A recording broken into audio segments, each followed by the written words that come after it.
Hi, and welcome to Life After the Before photo. I'm Jason Vaughn, and I am standing right now on the shores of the Delaware River.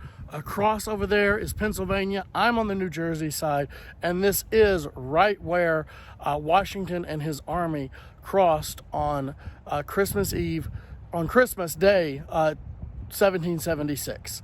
This was a crucial 10 days in the Revolutionary War that would change the course of human history throughout time.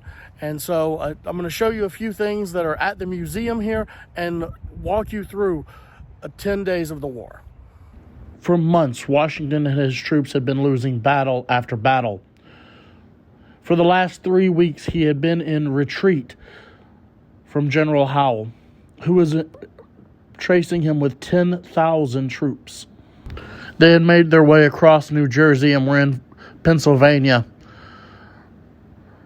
with the British coming in close behind them. Thankfully, the general had decided to return home and wait out the winter before continuing on to take over Philadelphia, the nation's capital at the time. Across the New Jersey colony, Haitians had been left to guard the state. These were paid German mercenaries and some of the best fighters the world has ever known. Washington's army had started with around 35,000 troops, but he had asked James Monroe to count as they retreated, and he counted only 3,000 soldiers left. They were running out of time, as many of the soldiers would be on leave and their term would be up at the end of the year. The soldiers were freezing, starving, and had little clothing. Washington decided to make one final bold move, and on Christmas Day decided to cross the Delaware and march 9 miles to Trenton to surprise the Haitian troops. While amazingly everyone survived the crossing, it took much longer than expected, and they did not finally reach and give the order to march to Trenton until 4 a.m. 2,400 soldiers, over 100 horses, and 50 cannons had crossed the Delaware River. They made their way down to Trenton, eventually separating into two forces.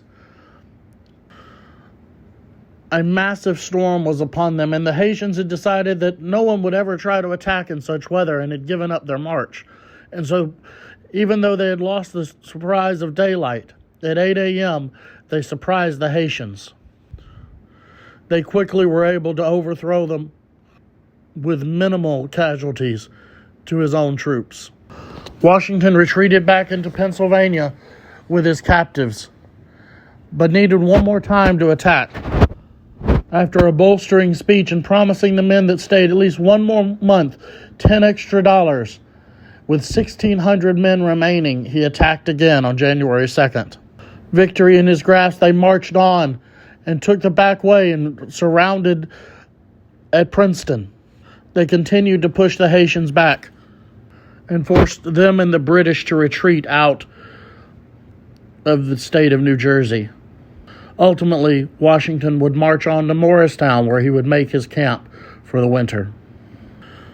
Over those 10 days, Washington changed the war and American history. It was also during this time that he met a young soldier named Alexander Hamilton, whose story you may have heard of recently. If you enjoyed this, please like, subscribe, and comment if you have any thoughts, if I made a mistake. Thank you so much. This is Jason Vaughn with Life After the Before photo.